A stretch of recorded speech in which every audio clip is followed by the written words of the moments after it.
बिस्मिल्लाहिर्रहमानिर्रहीम, अस्सलाम वालेकुम नाज़रीन, आप देख रहे हैं प्रोग्राम द लास्ट आवर। मैं हूं यासिर रशीद और स्टूडियो मेरे साथ बराजमान है सीनियर तजियाकार राना मोहम्मद अजीम साहब। नाज़रीन, पाकिस्तान के सियासी मंजरनामे पर बात रोज़ाना की बुनियाद पर होती है।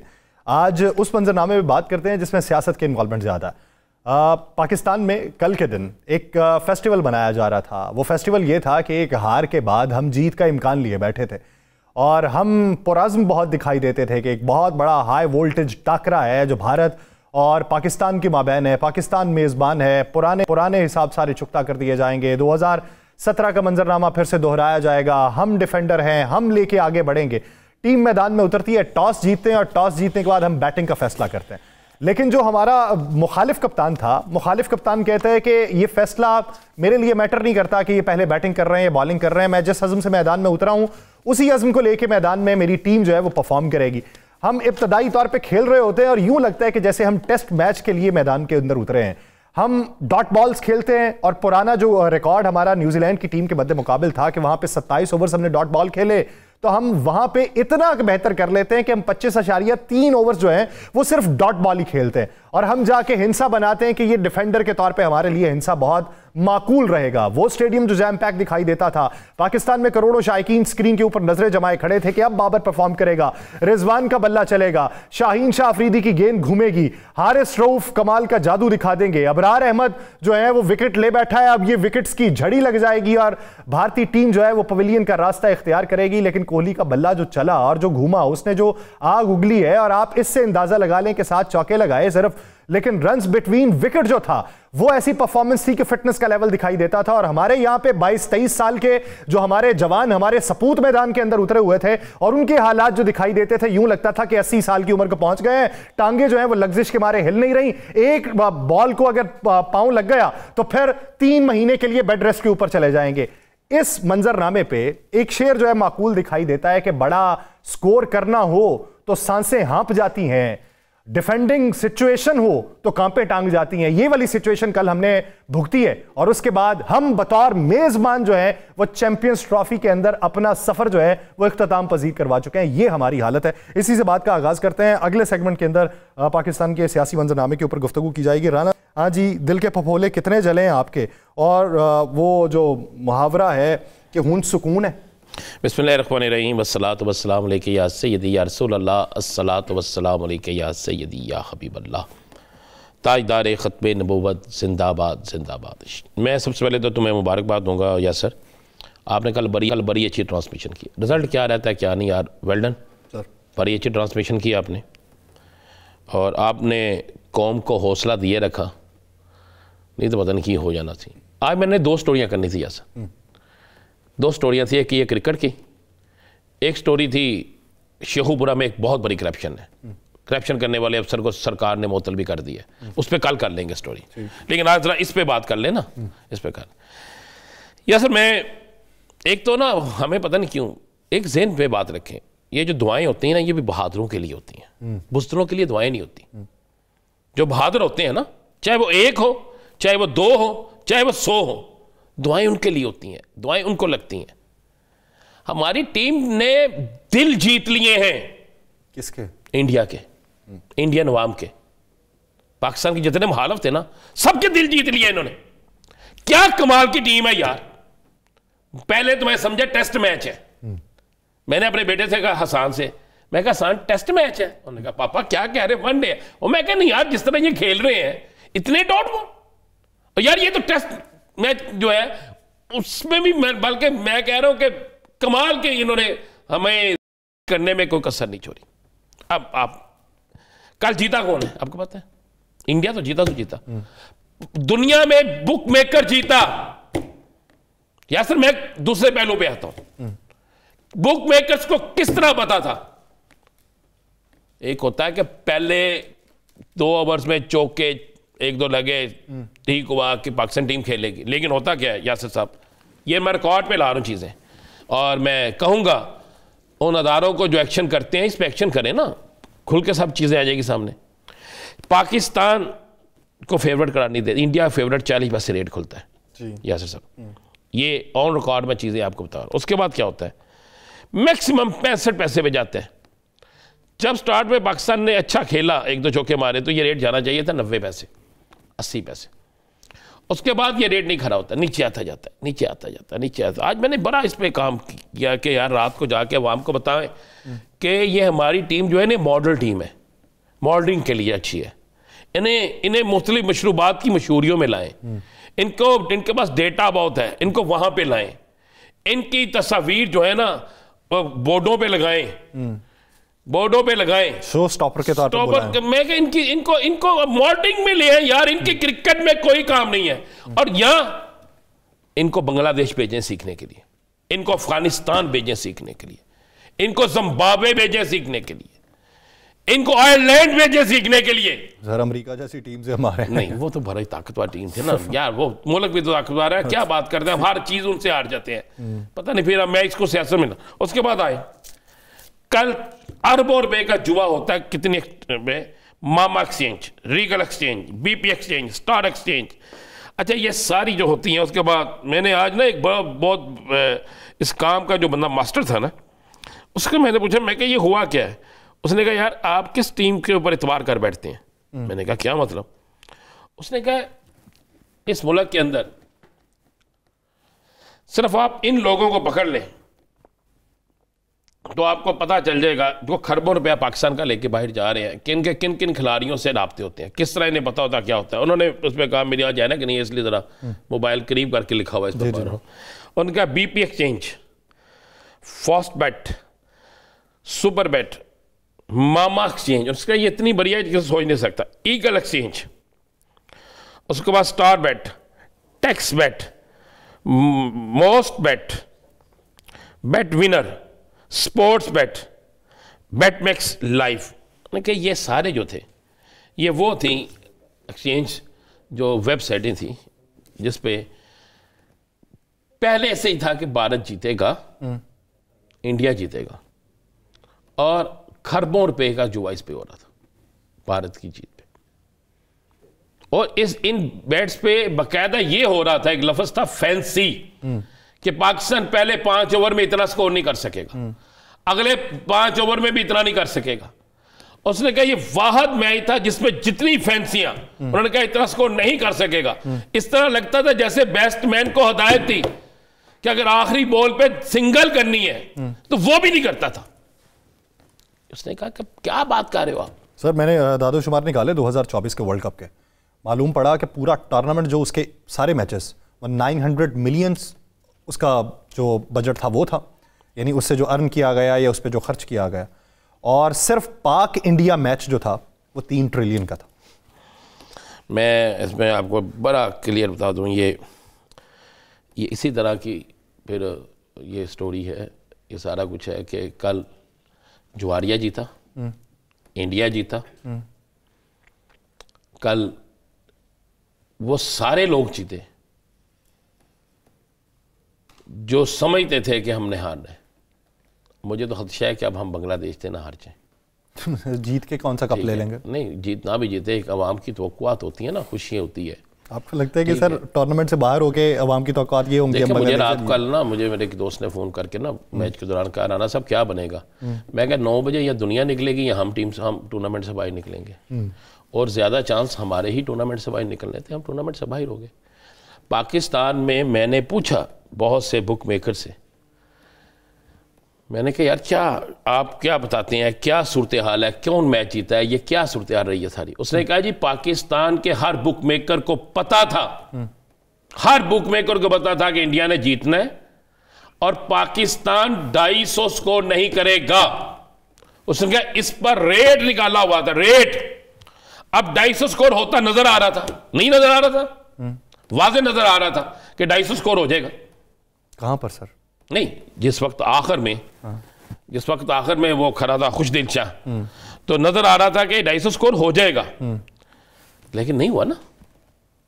मैं किसी खिलाड़ी पे इल्जाम नहीं लगा रहा, मैं ये कह रहा हूं कि ये बुक मेकर्स के पास जिन्नात हैं, इनके किनसे राब्ते हैं, ये कौन लोग हैं, और फिर उसके बाद आप आ जाए। क्या हमारे पास टीम यही है?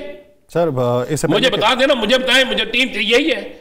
जरा देखें, ऑस्ट्रेलिया अपने मेन प्लेयर कहीं नहीं लेके आया, 4 मेन प्लेयर नहीं लेके आया। ऑस्ट्रेलिया कैसा जा रहा है? हमारे यहां पे अनफिट होते हैं, 1 मिनट लगाते हैं, हल्का सा कुछ हो जाए, याद करें सलीम अलग वेस्ट इंडीज के खिलाफ घुटना टूट चुका था, एक हाथ से खेला, बाइट चला गया, फिर वापस आया, टीम को जरूरत थी, एक हाथ से खेला और वो टेस्ट मैच जितवाया। मैक्सवेल इंडिया वेस्ट का ऑस्ट्रेलिया का याद है, एक एक हाथ से बल्ले छक्के मारता रहा। और हमारे जो है वो मॉडलिंग से बाहर निकले तो अब ना यार करके तस्वीरें लुआनी है, पता नहीं क्या क्या करना यार। हम कहते हैं आप जीते या हारे हमें आपसे प्यार है, और तुम्हें भी तो प्यार हो ना इस कौम से। आप ना ये तो सारे क्रिकेट के एक्सपर्ट है ना, ये तो हमने सुना दी। अभी माइक लेके निकले ना बाहर, वो एक रेहड़ी वाला, वो चपाती बेचने वाला, ठीक है, वो एक आम बच्चा जिसने प्लास्टिक का बैट पकड़ा हुआ है, अगर आप उससे पूछें वो आपको सुनाएगा कि ये पाकिस्तान टीम जो है ना, इसके साथ करना क्या चाहिए। तुम जीतो या हारो हमें तुमसे प्यार है, पर इसको किससे प्यार है, इनको किससे प्यार है।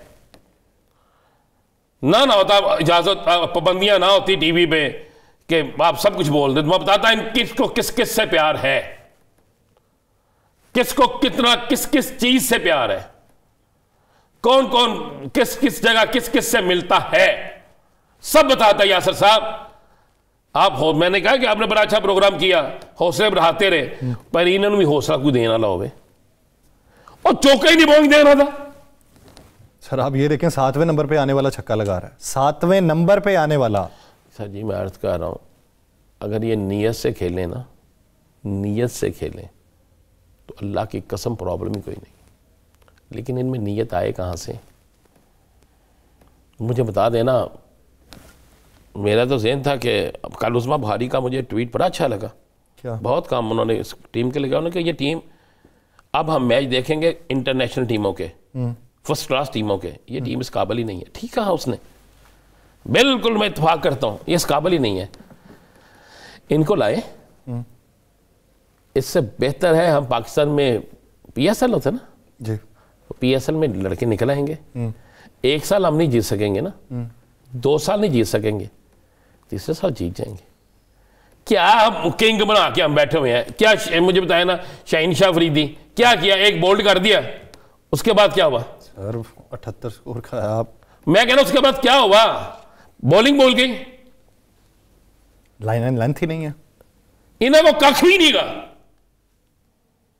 और पाकिस्तानी टीम को छोड़ दे खुदा का वास्ता है। हालात यह है कि हमारे मुल्क में चैंपियन ट्रॉफी है, हम मेजबान है, हम मेजबान है, और अब हम इंशाल्लाह मेहमान भी नहीं है।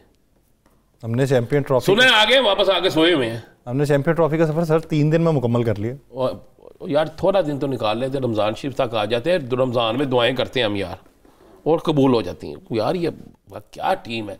अच्छा इनमें मैं कह रहा हूँ, ये मैंने नाम ले लिए हैं इन सारे बुक मेकर्स ही कहेंगे ना, जिन्होंने एक्सचेंज बनाई हुई है, एप्लीकेशंस बनाई हुई हैं, एक्सचेंज बनाई हुई हैं, पकड़े ना इन्हें, तो पकड़ के रिकॉर्ड निकाले। मैं चैलेंज से कह रहा हूं, आपका एक साबका सिलेक्टर, सिलेक्शन टीम का मेंबर इसका हिस्सेदार होगा। मैं चैलेंज से कह रहा हूं, चैलेंज से कह रहा हूं कि बहुत बहुत से चेहरे बेनकाब होंगे। ये जो लाहौर के एक पोश इलाके में महफिलें सजती हैं ना, जिसमें ये सारे क्रिकेटर जाते हैं, इस्लामाबाद के पोश इलाके में जब टूर्नामेंट नहीं होते, महफिलें सजती हैं, फिर बड़े लोगों के बड़े बड़े वादे वईद होते हैं। मैं कह रहा हूं कि आप उठा के देख लें, मैं रिकॉर्ड का हिस्सा लिया तो इन्हीं चीज़ों को निकाल के देख लें कि पाकिस्तान के खिलाफ फैंसियां उन्होंने 1 से लेकर 50 ओवर तक की फैंसियां जो थी, हर 5 ओवर बाद की कितनी रखी थी, एक फैंसी पाकिस्तान नहीं कर सका। वो ये मुझे उन्होंने बताया, उन्होंने इसलिए नहीं कर सका, तय था ये नहीं करेंगे, कोई सिंगल एक भी नहीं, एक सिंगल भी नहीं, क्या तय था सर। मैं कि यार आपको किसने तय किया था आपके साथ, मैं नहीं मानता फलां प्लेयर बिक सकता है, मैं क्या नाम लो ताकि ये कौम भी सबका। उसने कहा छोड़ दें यार, हमारा कारोबार तबाह ना करो, जितना तुम हमसे पूछने आए हो ना उतना हमने बता दिया। उसने कहा मुझे बताओ लाहौर में एक लोगों ने भी किसी एक्सचेंज को पकड़े। उसने कहा जाके कार्रवाई डालते हैं, 5-6 वो गली मोहल्लों में खेलने वाले जुआरिये पकड़ लेंगे, ख़त्म हो गया। उसने कहा अब तो मॉडर्न चीज़ है, मोबाइल में सारी चीज़ें हैं। नहीं, वो जो ग्रैंड ऑपरेशन शुरू हुआ था इनके खिलाफ, पकड़े हैं, लेकिन वो उनमें से बड़ा कौन सा पकड़ा गया? मुझे वो बड़ा दिखा दे ना, चले मुझे दिखा दे बड़ा, नहीं तो कल जब मैंने शेखुपुरे वाली स्टोरी करनी है तो इजाज़त दीजिएगा। स्टोरी में मैं पुलिस अफसरों के नाम भी बता दूंगा, मैं सियासतदानों के नाम भी बता दूंगा, मैं कुछ और नाम भी बता दूंगा, खिलाड़ियों को भी इजाज़त दें तो बता दूंगा कौन किसके साथ मिला हुआ है। कौम हार गई, पूरी कौम ये मैच खेल रही थी, पूरी कौम दुआओं के साथ। फिर मैं कहा दुआएं बहादुरों को लगती हैं, बुज़दिलों को नहीं। एक ब्रेक लेते हैं नाज़रीन, ब्रेक लेने के बाद वापस आएंगे, पाकिस्तान के सियासी मंजरनामे पे गुफ्तगू करते हैं। ऑन अब्बास पप्पी साहब हमें ज्वाइन करनी जाएगा। Stay with us.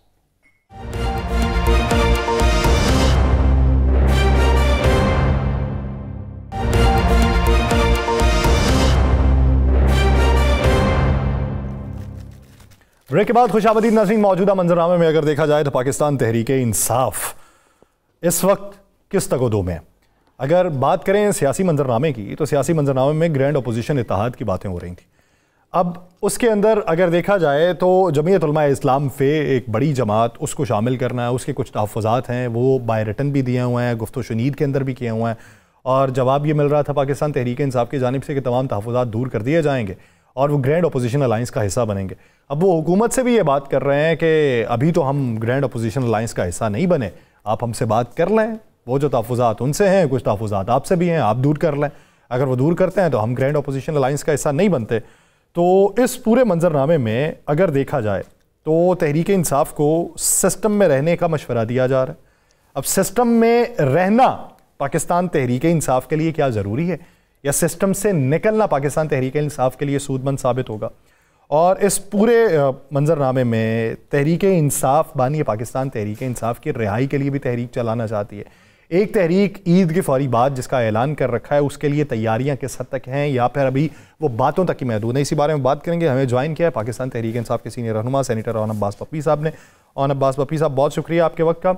On Abbas साहब, अगर देखा जाए तो अभी क्या वजह है कि ग्रैंड अपोजिशन अलायंस जो है उसमें बेसिक जो तहफ़्फ़ुज़ात हैं वही अभी दूर नहीं किए जा सके? बेल मुलाकातें तो बहुत हो गई, सेटिंग्स हो गई, लेकिन किसी नतीजे तक नहीं पहुंच पा रही।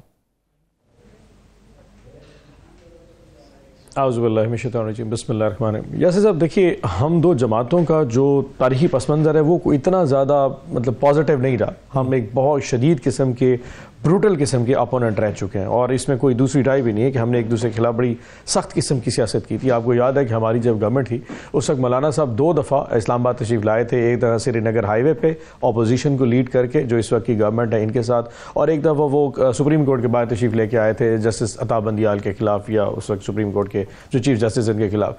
सो उन्होंने ऑलरेडी एक हमारी जो बैटल ग्राउंड है हमारा आपस में एक दूसरे को हम ऑलरेडी मसल एक दूसरे का चेक कर चुके हैं। लेकिन 26वीं आईनी तरमीम में जाके हम दोनों जमातों ने बहुत सारा इस सफ़र को न्यूट्रलाइज़ किया, इसको बहुत सफ़र करके एक दूसरे क्लोज आए, और बहुत सारे ऐसे एजेंडाज भी हैं जिस पे हम यूनाइटेड भी हैं, जिस पे हमारी ओपिनियंस बहुत ज़्यादा एक दूसरे से मैच भी करती हैं। 8 फरवरी 2024 के इलेक्शन पे मौलाना का भी वही पॉइंट ऑफ व्यू जो हमारा है, जो इस वक्त जिन लोगों को हम पे मुसल्लत किया है अरबाब इक़्तिदार ने उठा के इस कौम के ऊपर, जिनका मैंडेट नहीं बनता था उनको उठा के हमारे ऊपर मुसल्लत कर दिया, चाहे वो नून लीग है, चाहे पीपल्स पार्टी है, 3-4 सूबों में जिस तरह गवर्नमेंट बनाई गई है, और 1-1 लाख वोट डाल के इन लोगों को पाकिस्तान पर मुसल्लत किया गया, इस पर हम दोनों का कोई इख्तलाफ नहीं है। पाकिस्तान में जो लॉलेसनेस है ख़ासतौर पर फाटा के इलाकों में, या KPK के साथ जो सदर्न डिस्ट्रिक्ट्स हैं, जो जनूबी अजला हैं, या इवन के बलोचिस्तान, क्वेटा से हट के पूरा बलोचिस्तान में जिस तरह गवर्नमेंट के रेट ख़त्म हो चुकी है, इस पर हमारा कोई इख्तलाफ राय नहीं। कुरम के इशूज़, जो बॉर्डर एरियाज़ में इशूज़, हमारा जो पश्तून बेल्ट में जो इस ऑपरेशन के वाले से प्लानिंग चल रही है, इस पर भी हमारा इख्तलाफ। लेकिन कुछ चीज़ें ऐसे जो तवज्जो तलब है। 26वीं आईनी तरमीम पे हमारा पॉइंट भी था कि जमीयत उलमा इस्लाम को नहीं जाना चाहिए। उनका था जी इसमें जो शिकें आपको एक्सेप्टेबल नहीं है आप वो विड्रॉ कर लें, बाकियों की कर लें। हम तो कह रहे थे कि जी पूरी 26वीं आईनी तरमीम जो तरीकाकार अख्तियार किया गया और जो इसकी इंटेंशंस है वो सारी की सारी डाउटफुल है। वहाँ पर हमारी थोड़ी सी आपस में एक था कि जी उनका अपना पॉइंट ऑफ व्यू था, हमारा अपना था, लेकिन अल्टीमेटली मौलाना के साथ उन्होंने हाथ कर दिया और मदरसों के वाले से जो अमेंडमेंट थी वो जरदारी साहब ने प्रेसिडेंशियल ऑर्डर में से उसको निकाल दिया। So he had it as well. अब इस वक्त जो उनकी रिजर्वेशंस है वो अल्टीमेटली यकीन ये तो इसको दूसरी राय नहीं है कि मौलाना साहब का वोट भी KP में और PTI का हमारा जो वोट बैंक है वो भी मौजूद है। तो अल्टीमेटली कहीं कहीं ना कहीं एक दूसरे की पॉलिटिकल स्पेस की बात है। उन्होंने उस रिजर्वेशन का इजहार किया, उन्होंने अपने तहफ़्फ़ुज़ात का बताया और कुछ डिमांड्स हैं, कुछ बातें हैं जो उन्होंने लीडरशिप को कन्वे किए। वो जिस वक्त इमरान खान साहब को ये हुकूमत सॉलिटरी कन्फाइनमेंट से बाहर निकालेगी, और ये बात इसलिए मैं बार बार कह रहा हूँ, ये पहली दफ़ा नहीं तीसरी दफ़ा हो रहा है कि एक मुल्क के वज़ीर आज़म को, एक्स वज़ीर आज़म को पिछले 10 दिन से हमारे साथ एक्सेस नहीं दिया जा रहा, ना वकला को उनसे मुलाकात की इजाज़त दी रही है, और उनकी जो अहलियाँ हैं बुशरा बीबी को भी सॉलिटरी कन्फाइनमेंट, सिर्फ इसलिए कि खान साहब के नर्व्स को तोड़ा जा सके। तो जब हमें खान साहब से एक्सेस मिल जाएगा, और इंशाल्लाह वो दिन दूर नहीं है, ऑब्वियसली रिजर्वेशन जो है, जो मौलाना की जो डिमांड्स हैं वो खान साहब कन्वे किए जाएंगे, और उस पर जो वो फैसला करेंगे उसके बाद फिर हमारे मामला चलेंगे। अभी साहब, अब मेरी इतला के मुताबिक मौलाना साहब की बहुत सी चीज़ें आपने मान भी ली हैं, और इवन अलीम इन गंडापुर ने भी कह दिया है कि जो पार्टी फैसला करेगी मैं कबूल करूँगा। और ये जो 26 और 27 को इस्लामाबाद में आप कॉन्फ्रेंस करने जा रहे हैं, उसमें सुना है कुछ बड़ा करने जा रहे हैं इसी हवाले से। अच्छा राना साहब, पहले तो मैं आपको ये बता दूं कि जो उनकी डिमांड्स हैं या उनके जो तहफ़्फ़ुज़ात हैं, अल्टीमेटली उसको खान साहब ने जाके अप्रूवल देनी है। सो इस पे पार्टी देख रही है, और मुझे इसमें कोई दूसरी राय भी नज़र नहीं आती कि वो इस तरह की कोई ऐसी अनड्यू डिमांड्स हैं या ऐसी अनड्यू रिजर्वेशंस हैं जिनको एड्रेस नहीं किया जा सकता। सो उसमें तो खैर खातिर किस्म की सूरत हाल निकल सकती है। जहाँ तक 25-26 की बात है या सेनेटर कमरान मुर्तज़ा की स्टेटमेंट है, तो मौलाना साहब मुल्क से बाहर जा रहे हैं, या मेरे ख्याल आज चले गए। उन्होंने पहले शायद दुबई जाना था, उसके बाद वो उम्रे पर चले जाएंगे। सो 7-8-10 दिन के लिए वैसे भी मुल्क से बाहर है। सो अल्टीमेटली 25-26 की जो बैठक हो रही है उसमें तो शायद मौलाना साहब तो मौजूद ना हो, लेकिन उनकी जो सेकेंड टियर लीडरशिप है वो वहां पे मौजूद होकर उनकी रिप्रेजेंटेशन करेगी। यस, जो सबसे बड़ी इंपॉर्टेंट चीज़ है कि जो 25 या 26 को जो शायद खाकान अब्बासी साहब ने ये जो बैठक बुलाई है, इसमें अल्टीमेटली गवर्नमेंट को कम से कम ये असेस जरूर हो जाएगा कि एक बहुत बड़ी तहरीक का सीरियसली आगाज जरूर हो रहा है। अब पीटीआई अकेली स्टेक होल्डर मौजूद नहीं है, अब इसमें और बहुत सारी पोलिटिकल पार्टीज हैं, जिसमें अचकजई साहब हैं, जिसमें मेंगल साहब हैं, जिसमें जीडीए मौजूद है, जिसमें मुस्तफा खोकर, शायद खाकान अब्बासी और बहुत सारे दोस्त हैं, और अल्टीमेटली मौलाना साहब की पार्टी के लोग भी मौजूद होंगे। उसमें वहां पे कम से कम एक कॉमन एजेंडा जरूर तैयार किया जाएगा कि ये हमारी रिजर्वेशंस हैं और इस तरीके से हम लेके चलेंगे। देखें, किसी भी गवर्नमेंट के लिए जो सबसे आसान काम है वो है डिवाइड एंड रूल, कि अपोजिशन को तोड़ दिया जाए। कम से कम इस 25-26 की बैठक से ये क्लियर हो जाएगा कि अब डिवाइड एंड रूल वाला फॉर्मूला और नहीं चलेगा। सो जितनी जमातें जो समझती हैं कि ये जो लोग इंकम्बेंट्स हैं, जिनको मुसल्लत किया गया हमारे ऊपर, अरबाब इक़्तिदार ने हमारे सर पर बिठा दिया है, ये इस काबिल नहीं है, इनको गलत नाजायज तरीके से इस कौम की मुकद्दर मैं सुनने में मुगलता रही से काम ले रहा हूं। हमारी डिमांड साहब, आपने अरबाबे इनकार कहा है? इक़्तिदार, अरबाब इक़्तिदार। मैंने कहा शायद नई इख्तरा निकाली है अरबाब इनकार वाली। के गानों सुना जी मैंने इक़्तिदार। नहीं दरअसल कल के पाकिस्तानी मैच ने ना हमारे कानों को बहुत कुछ सुनवाया, बहुत कुछ सुनवा दिया, दिल के अरमा आंसुओं में बह गए। सर कान कम है और जो चीजें हमारे तो दिमाग और जहन नहीं चुके हैं कल के बाद जो बैटिंग कल देखी है। मुझे तो लगता है राणा साहब आप बेहतर बैटिंग कर सकते हैं, अगर आपको बैट दे रही है आप इससे बेहतर परफॉर्म कर सकते थे। मैं और कुछ करूँ ना करूँ, फैंटीज रोड उस बैट से लगा सकता हूँ। अच्छा, और फैंटी किसकी है वो बता दें, आप मुझसे बहुत बेहतर जानते हैं। अच्छा, और अब्बास साहब, जिस तरीके से आपने अब्बासी साहब का तज़किरा किया कि अब्बासी साहब ने बैठक बुलाई है, अब्बासी साहब कहते हैं कि अपोजिशन में तहफ़्फ़ुज़ात मौजूद हैं और वो अभी दूर नहीं हुए। दूसरा, उन्होंने ये कहा है कि पाकिस्तान तहरीक इंसाफ जो है वो सिर्फ बानी पीटीआई की रिहाई चाहती है। वो जो सिर्फ बानी पीटीआई की रिहाई चाहती है, तो इसका मतलब गोल सिर्फ एक ही है, दीगर जो गोल्स थे वो मिन्हा कर दिए गए। अच्छा यासिर साहब, देखिए, जब पॉलिटिकल जमातें आपस का सफ़र शुरू करती है तो हर पॉलिटिकल जमात का एक पॉलिटिकल सफ़ेयर होता है, उसकी अपनी एक मूवमेंट की एंट्री वो करने के लिए ना इंस्टिगेशन का एक प्रिंसिपल होता है कि जी मेरी क्या डिमांड्स है। सो तहरीक इंसाफ की अल्टीमेटली डिमांड्स क्या होगी? खान साहब की रिहाई, अल्टीमेटली के पॉलिटिकल केसेस है, बुशरा बीबी को जो पॉलिटिकल केसेस है उनको ख़त्म किया जाए, और बाकी लीडरशिप है, मैंडेट की वापसी है, यानी 8 फरवरी को हमें वोट डाला गया, हमें वोट निकला, उसमें से पाकिस्तान मुस्लिम लीग और पीपल्स पार्टी निकले। सो ये दूसरी चीज़ है। इंसानी हकूक़ की खिलाफ वर्जी भी है, पाकिस्तान के जो लॉ एंड ऑर्डर की सिचुएशन है वो भी उस एजेंडा, ये हमारे एजेंडाज हो गए। अब इसमें फॉर एग्जांपल मिसाल के तौर हम मौलाना साहब को ले आते हैं तो उनके अपने एजेंडाज भी शामिल होंगे, हम इसमें शायद खानाबाद से उनके अपने एजेंडाज भी होंगे। सो हर पॉलिटिकल जमात जो आएगी वो अपना एजेंडा तो जरूर शामिल, अब हमारे एजेंडे पर तो सबने नहीं आना, हमने अपना एजेंडा लेके आना, बाकी लोग और उसमें से फिर हम एक कॉमन एजेंडा तैयार करेंगे। अल्टीमेटली वो ऐसा कॉमन एजेंडा जो तमाम पॉलिटिकल ऑपोजिशन की पार्टी को एक्सेप्टेबल होगा। सो ये तो हो नहीं सकता कि पहले दिन हम सारे कॉमन एजेंडा पे आए, यकीनन प्रोसेस ऐसा जरूर होगा, अल्टीमेटली उसमें से निकला ये जाएगा कि वो एक कॉमन पॉलिटिकल एजेंडा जिस पे हम सारे फिर स्ट्रगल करेंगे और अल्टीमेटली स्ट्रगल कन्वर्ज करेगी टुवर्ड्स इस्लामाबाद। अब वो एहतजाजी सियासत है, वो सड़कों की सियासत है, वो पार्लियामान में करनी है, यही प्लेटफॉर्म, यही जो हमारा जो ग्राउंड है ये डिफाइन करेगा कि वो जो पूरी स्ट्रगल है वो अलायंस की किस तरफ को जाती है। सो पहले दिन तो किसी ने एग्री नहीं करना, लेकिन अल्टीमेटली उसमें से ये रिजल्ट जरूर जरूर निकलेगा। जी अच्छा उन साहब, पार्टी डिसिप्लिन बड़ी चीज़ होती है, खान साहब ने हमेशा पार्टी डिसिप्लिन की बात करते थे। शेर अफजल मरवत के खिलाफ कार्रवाई हुई, बहुत से आपके लोग, आपके ज़िम्मेदारान कहते हैं कि उसकी वापसी हो जाएगी, लेकिन रोज़ाना वो एक ना एक ऐसा बयान दे देते हैं जिससे इस तरह लगता है कि वो पार्टी के अंदर कोई बहुत बड़ा कोई फॉरवर्ड ब्लॉक बनने वाला है, या वो किसी के कहने पर कहा नहीं है, वाकई वो सच बोल रहे हैं। क्या रोल है, वो इतना क्यों बोल रहे हैं जब आपके कुछ लोग भी उनकी सपोर्ट में है कि नहीं उन्हें उनकी वापसी हो जाएगी, लेकिन वो जो बयान करते हैं वो सच है क्या? अच्छा देखें, जो फ्यूचर की प्रोडिक्शन है कि कल को क्या होगा, इसके बारे में तो मैं प्रोडिक्ट नहीं कर सकता कि आने वाले दिनों में या 6 महीनों में या साल बाद क्या होगा, या खान साहब, अल्टीमेटली खान साहब ने फैसला करना है। लेकिन इस पर कोई दूसरी राय नहीं कि party discipline has to be maintain. ये कोई ऐसी चीज़ नहीं है, मतलब अभी मैं बैठ के कोई स्टेटमेंट दे देता हूँ और मैं कहूँ जी मैं फलाने को नहीं एक्सेप्ट करता या फलाने को नहीं एक्सेप्ट करता, इस पैरामीटर से कोई बाहर नहीं सकता, चाहे वो कितना ही ताकतवर हो। और आप मतलब दिस स्टैंड्स फॉर एवरीबडी, और सबके लिए, ये मरवत साहब के लिए नहीं है, इस हर बंदे के लिए, हर फाइल एंड रैंक में जो पीटीआई में मौजूद है उसके लिए फार्मूला तय है कि जी वो उससे बाहर निकल सकता। अब वो क्या चाहते हैं या वो क्या करते हैं ये अल्टीमेटली वो खुद बता सकते हैं। सो मैं इस पे एक चीज़ और बताता हूँ, 2011 में हमारी पार्टी में उस वक्त शाहमूद कुरैशी साहब भी थे, जहांगीर तरीन साहब भी थे और जावेद हाशमी साहब भी थे, और तीनों हजरात की आपस में कोई खास नहीं बनती थी, ये कोई छुपी बात नहीं है। अल्टीमेटली पार्टी ने परफॉर्म किया, उस वक्त भी किया और पार्टी चलती रहेगी।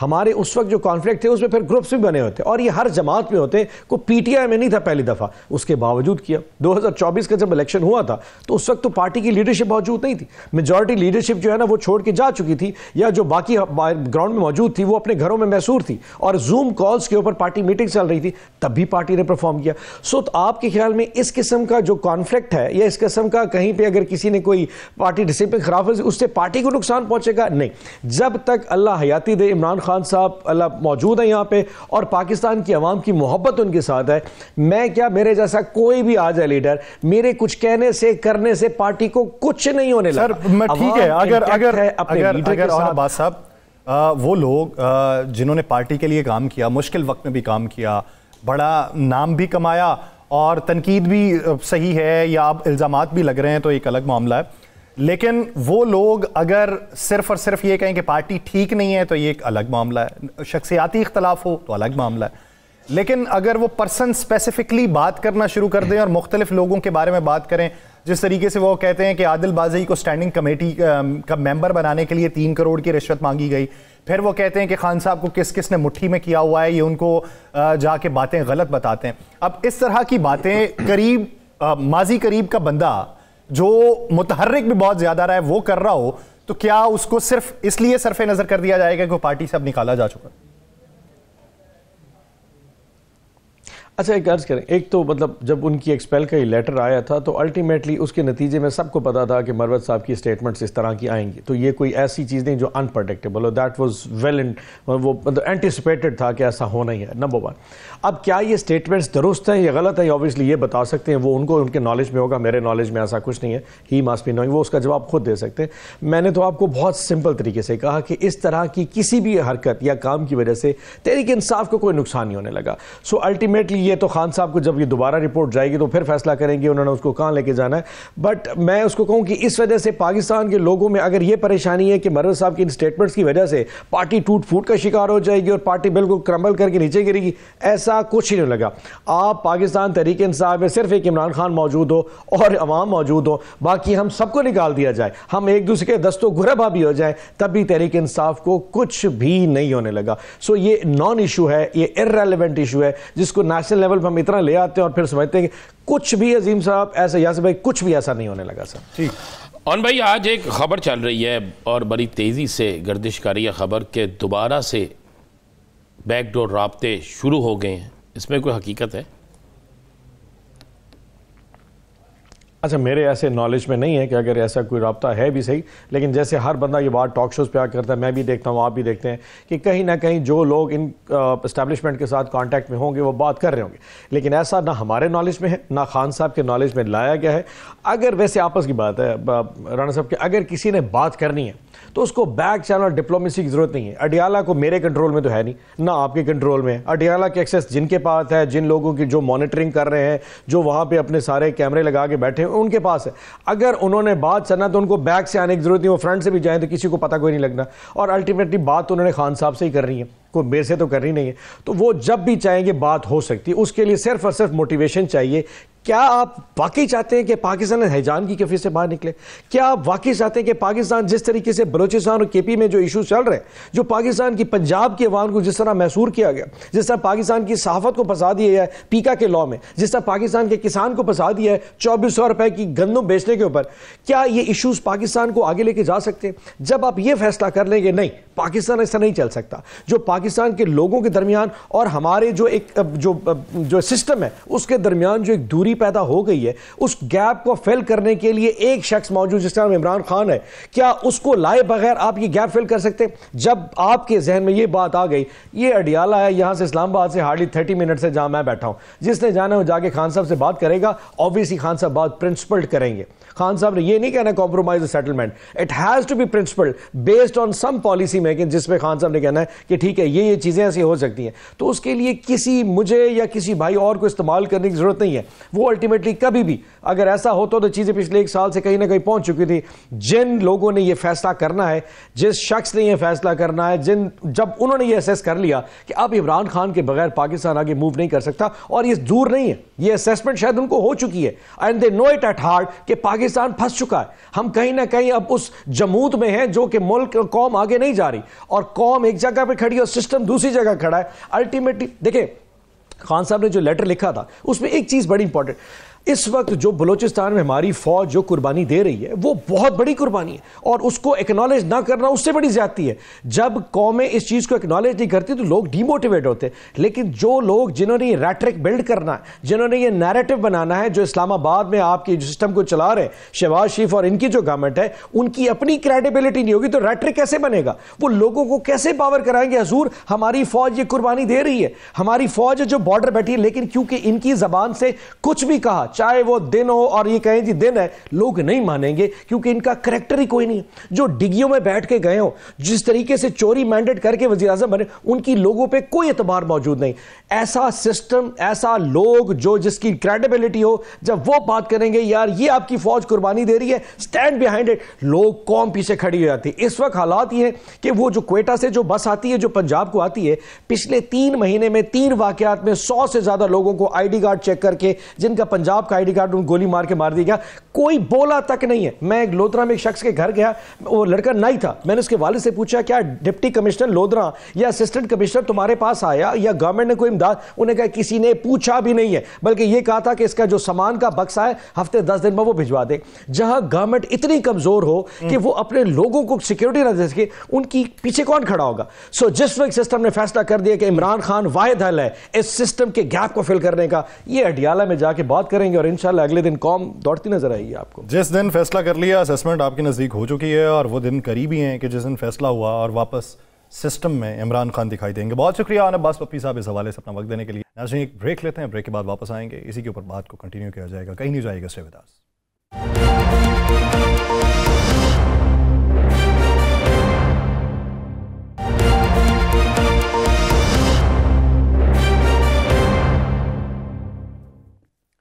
ब्रेक के बाद खुशामदीद नाज़रीन। हुकूमत, उसके इत्तेहादी और दूसरी तरफ अपोजिशन का बनता हुआ ग्रैंड अलायंस, अगर इसमें कोई तबका ये चाहे कि ग्रैंड अलायंस ना बने तो हुकूमत के इत्तेहादी क्या किरदार अदा कर सकते हैं? अगर ये दिखाई दे रहा हो कि ग्रैंड अलायंस बनने से हुकूमत मुश्किल में आ सकती है और हम उसके इत्तेहादी हैं तो हम भी मुश्किल में आएंगे, तब वो क्या किरदार अदा करेंगे? बैकडोर डिप्लोमेसी में इस वक्त किरदार कौन अदा कर रहा है? माजी में जो एक दूसरे के करीब हुए थे या एक दूसरे के गारंटर बने थे, अब अगर वो एक दूसरे के साथ नहीं है तो उसके पीछे के अवामिल क्या है? पाकिस्तान पीपल्स पार्टी को बेशुमार तहफ़्फ़ुज़ात है पाकिस्तान मुस्लिम लीग नून से, लेकिन पीपल्स पार्टी का क्लेम यह है कि हुकूमत चलाने के लिए, जमहूरियत को चलाने के लिए हमें यह साथ देना पड़ रहा है। तो वो साथ मौलाना फजलुर रहमान साहब क्यों नहीं दे रहे? उसके पीछे की मंतिक क्या है? मौलाना फजलुर रहमान साहब क्यों नहीं समझ रहे? इसी बारे में बात करेंगे। हमें ज्वाइन किया पाकिस्तान पीपल्स पार्टी के रहनुमा कादिर खान मंदोखेल साहब ने। कादिर खान मंदोखेल साहब, बहुत शुक्रिया आपके वक्त का। कादिर मंदोखेल साहब, क्या लगता है, क्या वजूहात हैं, ऐसे क्या एतराज़ात हैं या कौन सी यकीन दहानियाँ या वादे पूरे ना हुए कि मौलाना फजलुर रहमान साहब बार बार उस अपोजिशन के इकट्ठ में मौजूद हो रहे हैं, वहां पे अपनी शिरकत कर रहे हैं कि जो मुस्तकबिल का ग्रैंड अलायंस बनता हुआ दिखाई दे रहा है? पता नहीं, मेरे ख्याल में कौन से नजूमी ने आपको ये सारी स्टोरी बना के दी है कि ग्रैंड अलायंस बनेगा। आपको याद है पिछले दिनों में खबर है ये कि मौलाना साहब ने 3 शर्तें उनके सामने रख ली पीटीआई के कि मुझे एहतियात का सरबराह बना जाए, पुख्तनख्वा असम्बली में नुमाइंदगी दी जाए, और तीसरी बात माइनस पीटीएम यानी मंजूर पश्तून की पश्तून तहफ़्फ़ुज़ मूवमेंट को माइनस किया जाए। और उसके ऊपर सारे लोगों ने, ये टीवी की खबर बता रहा हूँ कि खान साहब ने इनकार कर दिया या उनके रहमानों ने कहा कि मौलाना के ऊपर एतबार नहीं किया जा सकता है क्योंकि उन्होंने 26वीं तरमीम में साथ दिया। अच्छा, तो ये तो मैं आपको टीवी की खबर बता रहा हूँ। दूसरी बात ये कि आप मुझे बता दो, क्या मौलाना साहब जहां गाली गलौज करते थे पीटीआई वाले और फिर मौलाना के दर के ऊपर बैठे हुए थे, 26वीं तरमीम में मौलाना साहब ने कदम पे कदम उनको एतमाद में लिया, उनको मतलब अनबोर्ड किया, लेकिन उसके बाद आप देखा वजीर आला गंडापुर ने फिर मुफ्ती महमूद साहब की बातें लेके मौलाना साहब के ऊपर क्या कीचड़ उछाला, ये आपको याद नहीं है। फिर मौलाना साहब की बातें आपको याद नहीं जिन्होंने कहा कि हुकूमत से मुज़ाकरात में हमें एतमाद में नहीं लिया। फिर आपकी इनकी सेनेटर कामरान मुर्जा साहब की पीटीआई के ऊपर तनकीद सेनेट में नहीं देखा।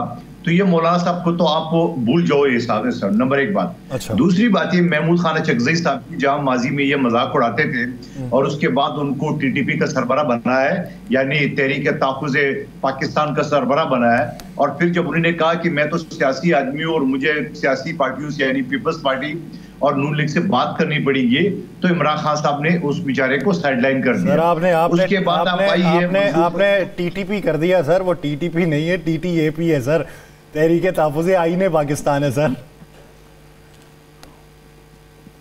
चलो आई को साइलेंट कर दे तो टीटीपी बनेगा ना। सही है, ठीक है। अच्छा मंदोखेल साहब, माजी में मुस्लिम लीग नून और पीपल्स पार्टी भी एक दूसरे पर बड़े सख्त तरीन तीर चलाते रहे हैं। मैं शहबाज शरीफ साहब की स्टेटमेंट्स भी आपके पास हैं, जरदारी साहब की भी हैं। अगर इनकी आपस में कट हो सकता है तो फिर बाकियों का कौन सी ऐसी मसला है? बाकियों से मुराद मौलाना साहब और पीटीआई का फिर कौन सा ऐसा मसला रह जाता है? देखिए मौलाना साहब, आपने मेरी जुमला कंप्लीट नहीं होने दिया है। मौलाना साहब के बाद मैंने बात की थी मंजूर पश्तीन की। 11 अक्टूबर को जब पुख्तून जरगा मुनक़िद हुआ, वहां पीटीआई के गंडापुर साहब ने बाकायदा तहरीरी वायदा उनके साथ किया था कि 2 महीने के अंदर मैं पुख्तनख्वा असम्बली में कानून साजी करूंगा पश्तूनों के तहफ़्फ़ुज़ के लिए। अब 11 अक्टूबर से आज क्या चल रहा है, 24 फरवरी, ठीक है, वो उसको भी आप एक साइड पे करें। तो आप मुझे बताओ, मौलाना साहब ने अच्छा फिर एमक्यूएम के साथ माजी में जो किया, अख्तर बेंगल साहब के साथ किया, वो आपके सामने। तो आपको मैंने जो नजूमी का लफ्ज़ इस्तेमाल किया कि ये एहतियात ग्रैंड अलायंस, तो कौन सा ग्रैंड अलायंस? तो पहले बात तो यहां से आप कर ले।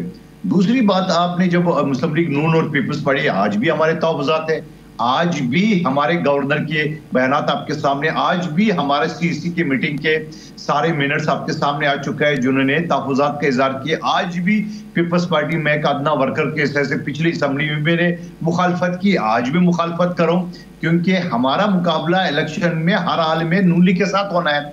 अगर नून लीग के साथ एहतियात में, तो हमें तो संगीन जो है ना नुकसानात हुए। आप मुझे बता दो, फिर मैं एक दो मसले आपके सामने रख दूं। पंजाब में जो हमारे एमपी है, मैंने उनकी हलकों में एंटी पीपल्स पार्टी अफसरान लगाया गया। सिंध में सैलाब ज़दगान के लिए वज़ीर आज़म ने फंड ना होने के बराबर दिए।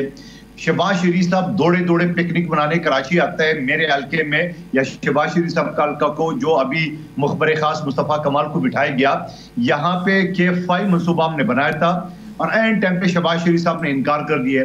K4 मनसूबा 25 साल से अल्तवा का शिकार वफाकी हुकूमतें अपने हिस्से का शेयर नहीं दे रहे। उसके अलावा दो सूबों में जो हमारी हुकूमत है, सिंध और बलूचिस्तान में, वहाँ समंदर लगता है, वहाँ सी अथॉरिटी बना है, हमें एतमाद में नहीं लिया है। आज 6 कैनाल जो ना वो जनूबी पंजाब के लिए निकाले जा रहे हैं और सिंध बंजर होता जा रहा है। तो मैं कहता हूँ एक मसला तो नहीं है हमारे तो सारे मसले, और कोई मसला ऐसा नहीं है जिसको मुस्लिम लीग ने कहा कि ये नाजायज है। आप मुझे बता दो कि अगर ये सूरत हाल रही तो कब तक पीपल्स पार्टी के साथ एहतियात में रही है? तो आप पहले बात तो ये देख लें। अच्छा मंदोखेल साहब, आपको इतने तहफ़्फ़ुज़ात हैं PMLN के साथ, लेकिन आप लोगों ने बारहा टीवी टॉक शोज़ में, मुख्तलिफ प्रेस कॉन्फ्रेंसेस में, सेनेट के फ्लोर के ऊपर, पार्लियामान के फ्लोर के ऊपर, कमेटीज़ के अंदर अपने तहफ़्फ़ुज़ात का इजहार किया, लेकिन जवाब खामोशी, यानी सारा कुछ सुन लेना और उस पर रिएक्ट ना करना। ये पॉलिसी PMLN ने जो अपनाई हुई है, ये आपको उकताती नहीं है? और इसके पीछे की वजूहात क्या दिखाई देती हैं? मेरे ख्याल में किसी ने इसको पीठ पे तापी दी है कि बेटा फिक्र नहीं करो, आपको कुछ नहीं होने वाला है। तो ये मैं कहता हूँ गलतफहमी, खुशफहमी मुस्लिम लीग नून को दूर करनी चाहिए, क्योंकि एक लावा बन रहा है पीपल्स पार्टी के अंदर मुस्लिम लीग नून के खिलाफ। तो मैं ये समझ रहा हूँ कि ये ज्यादा खुशफहमी में नहीं रहे। आप अपोजिशन एहतियात की, ग्रैंड अलायंस की क्या बात करेंगे जब वो एहतजाज करेंगे? हमने तो खंदा हिलाना है और ये मुंह के बल गिरेंगे हुकूमत। तो मैं समझ रहा हूँ कि मुस्लिम लीग नून जो ना वो होश के नाखून लेना चाहिए और उनको अपनी इत्यादी सबसे बड़ी इत्यादी पीपल्स पार्टी को अगर वो अनबोर्ड नहीं ले रहे, उनको साथ नहीं दे रहे, उनकी जायज मसले हल नहीं करे, तो मैं नहीं समझ रहा हूँ कि ये हुकूमत रहेगी। लेकिन आखिर कब तक? आपका जो सवाल है, मैं भी ये सवाल करूँ, आखिर कब तक? अच्छा, आज बड़ी प्रेस कॉन्फ्रेंस थी, एहसन इकबाल साहब और वज़ीर आला सिंध की मैम ने तो समझा कि सारे मसले हल हो गए। जी बिल्कुल, सारे मसले हल हो जाएंगे। सिर्फ मुल्तान को 2 मोटरवे लगता है, पूरे सिंध में 1 मोटरवे नहीं है, पूरे बलूचिस्तान में 1 मोटरवे नहीं है।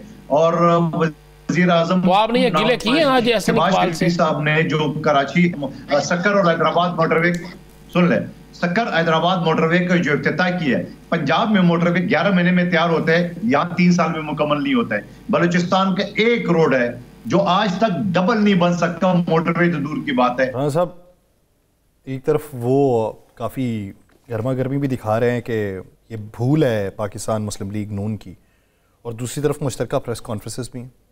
यही तो मैंने सवाल किया कि शायद आज मैंने तो मुश्तरका प्रेस कॉन्फ्रेंस के बाद सोचा कि आज शायद सारे मुतालबात पूरे हो गए हैं और दोबारा से सारी चीज़ें ठीक हो गई हैं, लेकिन मंदोखेल साहब कह रहे हैं कि कुछ ऐसा नहीं हुआ।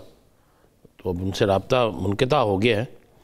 तो उन्होंने कहा है कि ग्रैंड लाइंस तो दूर की बात, हमने घंटी हिलाई बजाई, तो कब बजानी है घंटी?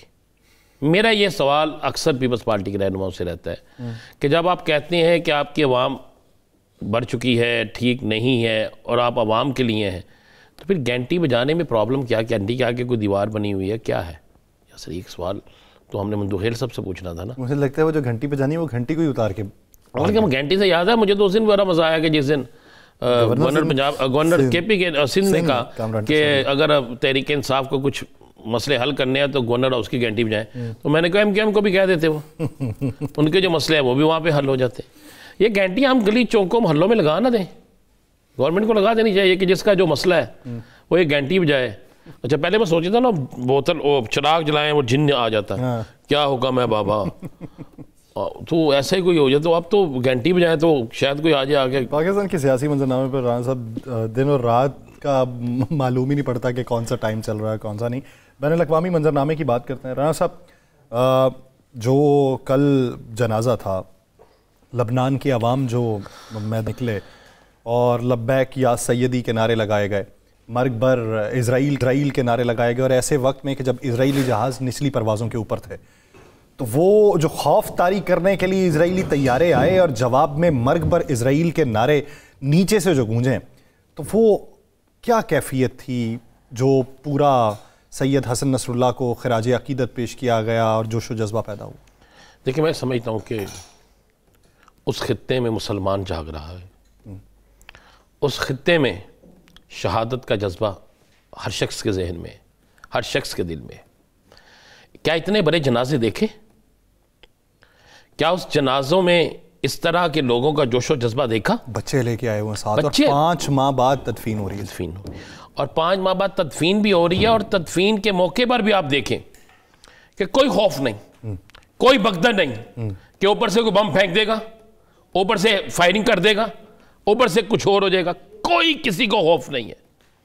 ये नवीद है, ये इशारा है कि जिन शोहदा ने अपनी जानें कुर्बान की हैं वो आज भी उनके दिलों में जिंदा है, और ये इशारा दे रहा है कि बहुत जल्द वो मिट जाएंगे जो किसी को मिटाने आए थे, वो मिट जाएंगे। इसलिए कि अगर वो दूध पीता बच्चा भी मां साथ लेकर आई है, अगर वो छोटा बच्चा भी एक ऐसा साथ लेके जो भी चलना सीखा है, और एक वो बच्चा भी जो 10 साल का है, एक 5 साल का है, तो वो इसलिए साथ लेके आई है कि देखो शोहदा के जनाजे ये होते हैं, देखो शोहदा का रुतबा ये होता है, देखो तुमने भी मुझे यही रुतबा देना है, तुमने भी मुझे बताना है कि तुमने हसन नसरुल्लाह बनना है, तुमने भी एक शहीद होना है। तो जहां पर लाखों शहीद खवातीन, मर्द, बच्चे शहादत का जज्बा लेकर आए, फिर वो कौमें हारा नहीं करती। राना साहब, आप देखिए कि एक शख्स जाता है बाजार में, उसके हाथ में एक अंगूठी होती है, दुकान में एंटर होता है, सुनार की दुकान है, और वो अंगूठी दिखा के कहता है कि इसकी क्या कीमत होगी। वो देखता है, कहता है यमनी हकीक है, मेरे पास भी इससे बेहतर तराशे हुए पत्थर हैं, डिज़ाइन भी इसका मैं बना सकता हूँ, तो इसकी कोई ख़ास कीमत तो नहीं है, अगर तुम चाहो तो बता दो। उसने कहा जी अगर ये निस्बत से हो, उसने कहा जी निस्बत में बेचने वाले और ख़रीदने वाले पे मुनहसर होता है, निस्बत किसकी है? उसने कहा ये सैयद हसन नसरुल्लाह की अंगूठी है। उसके हाथ लर्जें, आंख से आंसू जारी हुए हैं, उसने पकड़ा है और पकड़ के उसको चूमा है और आंखों से लगा के नीचे रख के कहता है मेरी औकात इसे ख़रीदने की नहीं है। उसने कहा या सैयदी हमारी कमर टूट गई और हम यतीम हो गए। तो वो अंगूठी से इतनी अकीदत है, तो उस शख्सियत के जनाजे से अकीदत क्या होगी? वो तो दुनिया को बताया उन्होंने, दुनिया को बता दिया ना। मैं खुद कल वो उस जनाजे को देखकर और मैं ये सोच रहा था कि जिंदा है उम्मत मुसलमान, जिंदा है, वाकई जिंदा है। कम से कम लबनान में, कम से कम बैरूत में, कम से कम गजा में, सऊदी अरब में, पाकिस्तान में, यमन में, शाम में, ईरान में, हर जगह। कम से कम इससे हमें सर ये तो सबक सीख लेना चाहिए। मिस्र में, इवन मिस्र में हम जो पहले मसालिक में बटे हुए एक दूसरे के ऊपर हमलावर नहीं, अब कोई नहीं, बड़ी जंगें लड़ी। अब अगर उम्मत मुस्लिमा वादानियत का पैगाम लेके एक इकट्ठी हो तो हम पैगाम नहीं दे सकते? बिल्कुल दे सकते हैं। आप ये देखें ना कि MBS ने, मोहम्मद बिन सलमान ने जो पैगाम दिया, उस पैगाम के बाद आप देखें लोगों को कितना हौसला होगा। सऊदी अरब से जो आवाज़ उठती है ना, सऊदी अरब से जो पैगाम निकलता है, वो पैगाम उम्मत मुसलमान के लिए एक ताकत बन जाता है। और जब मोहम्मद बिन सलमान ने यह पैगाम दे दिया तो उसके बाद फिर किस तरह हो सकता था कि ये ना होता। दूसरी बात यह है, अब फिरकों से हमें बाहर निकलना होगा। हमें अब एक कौम नहीं, एक मज़हब इस्लाम, ला इलाहा इल्लल्लाह मुहम्मद रसूलुल्लाह सल्लल्लाहु अलैहि वसल्लम, बस इससे आगे कुछ। और ये कलमा पढ़ने वाला जो है ना, उसके लिए सबसे बड़ा रुतबा जो होता है ना, शहादत का होता है। मौत तो आनी जानी है ना, मौत ने तो आना है। तो यार शहीद की मौत आए, लिखा हो घर के बाहर भी कि ये शहीद है, ये एक शहीद पहचान ये हो कि यह घर किसका है, कि ये शहीद का घर है, ये कब्र किसकी है जिससे खुशबू आ रही है, ये शहीद की कब्र है। और शहीद वो जो कभी मरता नहीं, शहीद हमेशा जिंदा रहता है। तो अगर हमेशा जिंदा रहना है तो फिर शाहरुतबा जो है उसकी चाह दिल में पैदा कर लेना ही काफ़ी होता है। नाज़रीन, प्रोग्राम का वक्त खत्म हुआ चाहता है। मुझे और राना साहब को दीजिए इजाज़त। आपसे मुलाकात होगी कल के रोज़। अपना बहुत सा ख्याल रखिएगा। अल्लाह ने के बाद।